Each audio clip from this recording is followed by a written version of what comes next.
kita punya nabi nih, nabi kita Nabi Muhammad SAW adalah yang diciptakan oleh Allah yang paling sempurna, tanpa ada celah, tanpa ada cacat. Begitu indah penciptaannya, sehingga semua orang akan terpesona. Tatapan pertama ketika memandang Nabi Muhammad SAW menggigil. Bukan menggigil merasa takut, bukan, tapi karena haibahnya Rasulullah, wibawanya Rasulullah, sehingga ketika orang pertama melihat kanjeng Nabi langsung terpesona. Bukan terpesona karena ada hasrat hawa nafsu ataupun yang lain sebagainya, bukan, tapi karena terpesona karena haibahnya, wibawanya kanjeng Nabi Muhammad SAW. Masya Allah, begitu indah penciptaannya, nggak ada celah, nggak ada cacat. Sehingga dikisahkan ada seorang penyair yang namanya Hasan bin Sabit, yang sering saya ceritakan, tapi ini begitu indah. Hasan bin Sabit adalah seorang penyair yang ulung, seorang penyair yang luar biasa. Ketika seseorang mendengar daripada syair-syairnya Hasan bin Sabit, pasti orang yang mendengar itu akan terpesona, akan terpesona, akan tercengang mendengar saking indahnya syair-syair yang dibuat, yang dilantunkan oleh Hasan bin Sabit. Hasan bin Sabit ini seorang kafir. Dia bukan muslim, dia orang kafir. Hasan bin Sabit tukang penyair, tukang bikin syair. Tapi dia itu bukan beriman kepada Allah dan kepada Rasul yang hendak, kafir. Sehingga Hasan bin Sabit menjadi seorang penyair yang terkenal di kala itu. Dipanggillah oleh pembesar-pembesar kafir Quraisy yang memusuhi kanjeng Nabi. Dipanggil tuh Hasan bin Sabit. Hasan bin Sabit, tolong kamu bikinkan sebuah syair yang mana syair ini kamu tujukan untuk menjatuhkan Muhammad, untuk menjatuhkan kepribadian Muhammad. Kamu bikin sebaik mungkin. Berapapun yang akan kamu minta daripada gubahan syairmu, maka akan aku berikan berapapun kamu minta.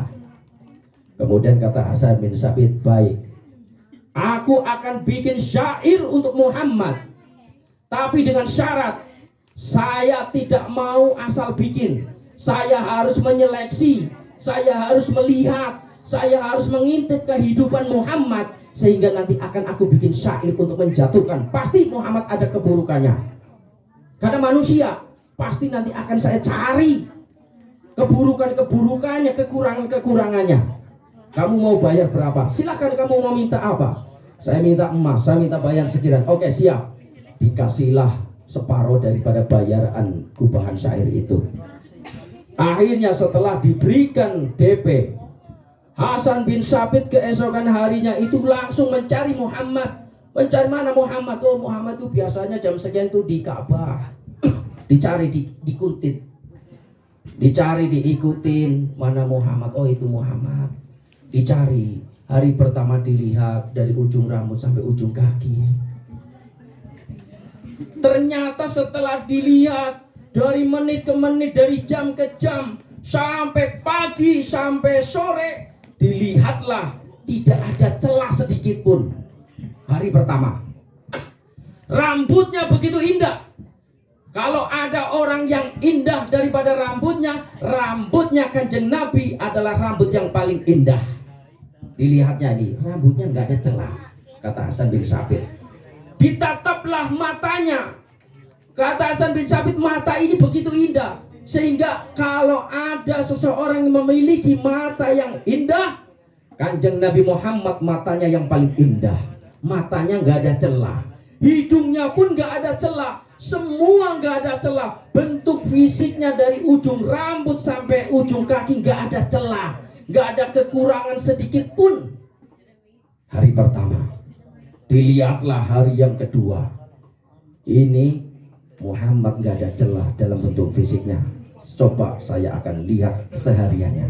Akhlaknya bagaimana? Budi pekertinya bagaimana? Bagaimana cara dia berbicara? Bagaimana cara dia berjalan? Bagaimana cara dia bertemu dengan saudaranya? Dilihatlah, waktu demi waktu berbicaranya begitu indah. Berbicaranya membuat orang terpesona. Semua kata-kata yang keluar daripada lisan indahnya Nabi Muhammad Sallallahu Alaihi Wasallam gak ada celah, gak ada yang menyakitkan sedikit pun. Semuanya itu indah, semuanya itu menenteramkan hati orang yang mendengarkannya. Ini semua kata-kata yang diucapkan oleh lisan Nabi Muhammad Sallallahu Alaihi Wasallam. Gak ada celah. Hasan bin Sabit udah gak bisa mencela, gak bisa bikin syair tentang apa-apa yang disampaikan oleh Kanjeng Nabi. Dilihat lagi bagaimana dia itu cara bergaul dengan orang. Semua orang ketika bergaul dengan Nabi dilihatnya begitu terpesona, terpana. Kanjeng Nabi begitu santun, begitu perhatian kepada semua orang. Dan setiap berjumpa dengan seseorang, Kanjeng Nabi itu pasti akan tersenyum. Makanya dikatakan tidak ada seseorang yang paling banyak senyumnya melainkan Kanjeng Nabi Muhammad. Sallu ala Nabi Muhammad. Dilihat Kanjeng Nabi adalah orang yang paling banyak senyumnya. Gak pernah marah, gak pernah marah.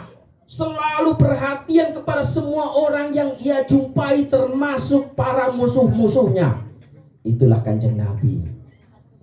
Semua musuh, jangankan saudaranya sendiri, sahabatnya sendiri, musuhnya pun disayangi oleh Rasulullah. Pernah ada seorang raja yang namanya Thumamah. Siapa namanya? Thumamah. Thumamah ini seorang raja yang bengis, yang sangat memusuhi Kanjeng Nabi. Ketika mau menyerang, kemudian para sahabat udah menangkap terlebih dahulu tuh Thumamah, seorang raja. Akhirnya Thumamah ini dibawa di hadapan Rasulullah, kemudian diikat. Setelah diikat, dibiarin, dikasih makan, ikatannya dilepas. Padahal ini adalah Thumamah ini seorang raja yang bengis, sangat memusuhi Kanjeng Nabi. Tapi Thumamah ini ketika ditawan oleh Rasulullah, dikasih makan setiap hari. Ketika dikasih makan, ikatannya dibuka lagi. Kemudian hari berikutnya pun ditanya lagi oleh Rasulullah, Thumamah, bagaimana kabarmu? Kata Thumamah, kabar saya baik. Kenapa engkau itu bertanya tentang kabarku ya Rasulullah? Engkau begitu perhatian kepadaku, padahal aku ini musuhmu. Aku ini seorang raja yang bengis, tapi engkau itu begitu perhatian setiap hari. Kemudian hari berikutnya diikat lagi, dikasih makan lagi. Sampai hari ketiga Kanjeng Nabi memerintahkan kepada sahabatnya, wahai sahabatku, lepaskan Thumamah. Kata sahabat, ya Rasulullah, ini musuh kita ini. Ini Thumamah, seorang raja yang bengis yang memusuhi kita. Bagaimana mungkin akan kita lepaskan? Dah, lepasin saja, enggak apa-apa. Akhirnya Thumamah ini dilepaskan oleh Kanjeng Nabi. Dilepaskan. Kemudian Thumamah pergi. Setelah pergi, di tengah jalan berpikir, ya Allah, ini saya dapetin Muhammad luar biasa. Gak pernah aku jumpai seseorang yang lebih baik daripada Nabi Muhammad Sallallahu Alaihi Wasallam. Akhirnya Thumamah ini memutuskan balik lagi kepada Rasulullah. Ini musuhnya, ini musuh. Balik lagi, kemudian langsung bertemu kepada Rasulullah. Ya Rasulullah, saksikan bahwa aku beriman kepada Tuhanmu dan aku beriman kepadamu. Dan saksikan wahai Rasulullah, bahwasanya tidak ada wajah yang sebelumnya aku benci dan aku paling benci melainkan wajahmu. Tapi sekarang tidak ada wajah yang paling aku cinta melainkan wajahmu. Ini kata musuhnya nih, Thumamah. Dahulu wajahmu adalah wajah yang paling aku benci, tapi sekarang wajahmu adalah wajah yang paling aku cintai. Dahulu ya Rasulullah, tidak ada kaum yang paling aku benci melainkan sahabat-sahabatmu. Tapi sekarang sahabat-sahabatmu, kaum-kaummu adalah kaum yang paling aku cintai. Dahulu nggak ada tanah air yang paling aku benci melainkan tanah airmu ya Rasulullah. Tapi kali ini, saat ini, detik ini, tanah airmu, negaramu ya Rasulullah adalah tanah air yang paling aku cintai, tidak ada lagi. Ini kelembutan kasih sayangnya Rasulullah. Tidak hanya kepada sahabat-sahabatnya, tapi kepada musuhnya. Masya Allah, sallu ala Nabi Muhammad. Akhirnya apa? Hasan bin Sabit hari kedua pun tidak menemukan celah keburukan daripada Rasulullah. Hari ketiga pun demikian, nggak nemu. Diambil dari sisi kanan, sisi kiri, sisi belakang, sisi depan, semuanya sempurna. Sallu ala Nabi Muhammad. Akhirnya Hasan bin Sabit pulang menghadap pembesar kafir Quraisy. Wahai tuan-tuan, nih saya balikan semua uang harta yang engkau berikan kepadaku. Loh, kenapa wahai Hasan bin Sabit? Kenapa? Karena apa? Karena saya tidak bisa mengubah sebuah syair untuk menjatuhkan Muhammad. Karena apa? Karena saya tidak bisa menemukan sedikit pun keburukan, celah, kekurangan daripada Nabi Muhammad SAW. Saya tidak menemukan sedikit pun. Yang aku temukan semua itu baik. Fisiknya baik, semuanya baik, hatinya baik, pandangannya baik, akhlaknya baik, nggak ada celah. Nih saya balikan, saya nggak bisa bikin sebuah syair untuk menjatuhkan Nabi Muhammad. Akhirnya apa? Hasan bin Sabit beriman kepada Allah, beriman kepada Rasulullah. Karena apa? Melihat secara langsung bagaimana kehidupan Nabi kita, Nabi Muhammad Sallallahu alaihi wasallam. Akhirnya Hasan bin Sabit mengubah syair tapi untuk memuji Nabi kita. Apa syairnya? Syairnya nyampe detik ini masih sering dibaca. Wa ajmalu minka lam tarakatu aini. Ya Rasulullah, mata ini belum pernah melihat paras yang lebih indah daripada parasmu ya Rasulullah. Ini syairnya sebagai itu. Wa ajmalu minka lam tarakatu aini. Ya Rasulullah, aku punya mata tidak pernah melihat paras yang lebih indah daripada parasmu. Engkau sempurna. Wa asanu minka lam talidin nisa'u. Dan aku tidak pernah menyaksikan ada seorang ibu, seorang perempuan yang melahirkan seorang anak yang lebih baik, lebih indah, lebih pintar daripadamu ya Rasulullah. Jadi kalau ada seorang perempuan melahirkan seorang pemimpin yang tangguh, Kanjeng Nabi lebih tangguh daripada yang dilahirkan oleh perempuan itu. Kalau ada seorang ibu melahirkan seorang anak yang tampan, yang baik hatinya, yang tulus hatinya, Kanjeng Nabi lebih baik daripada hatinya.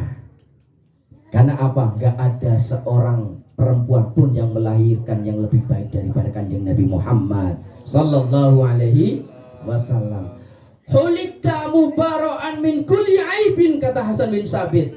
Ya Rasulullah, engkau ini tercipta seakan-akan tidak ada kekurangan, gak ada aib sedikit pun, gak ada keburukan, gak ada celah sedikit pun. Ka'annaka qad khuliqta kama tasya. Dan engkau ini tercipta ya Rasulullah seakan-akan engkau itu request kepada Allah. Engkau itu menginginkan, menghendaki penciptaanmu sendiri. Coba Bu, Pak, kalau kita ditakdirkan udah kita kembali lagi ke perut ibu, kemudian ketika kita di perut ibu kita bisa request, ya Allah, nanti kalau saya lahir hidungnya jangan pesek ya, mancung. Ya Allah, nanti kalau kamu lahirkan saya, engkau lahirkan saya ya Allah, jadikan rambut saya ini ya kira-kira nggak lurus tapi nggak ikel, ya tengah-tengah, yang hitam begitu. Nanti ya Allah, kalau engkau lahirkan aku, pipinya jangan keriput ya, pipinya yang lesung pipitnya kayak istri saya. GR dia. Sallu ala Nabi Muhammad. Itu. Jadi Kanjeng Nabi itu tercipta seolah-olah kayak request kepada Allah. Saking indahnya, saking sempurnanya bentuk fisiknya. Bu, kalau jenengan suruh request kepenginnya seperti apa Bu? Bu, pengennya tinggi? Avatar. Masya Allah ya. Jadi Kanjeng Nabi itu terlahir itu seperti Seakan-akan kanjeng Nabi itu request, padahal tidak request, tapi memang Allah berikan kesempurnaan dalam dirinya. Masya Allah. Hasan bin Sabit akhirnya masuk Islam. Akhirnya yang tadinya mau bikin syair untuk menjatuhkan Nabi, tapi syairnya itu dibalik untuk memuji kanjeng Nabi Muhammad Sallallahu Alaihi Wasallam. Inilah kita punya Nabi. Makanya setiap hari kalau kita berbicara tentang Nabi nggak bosan, nggak bosenin, walaupun sering kita dengar.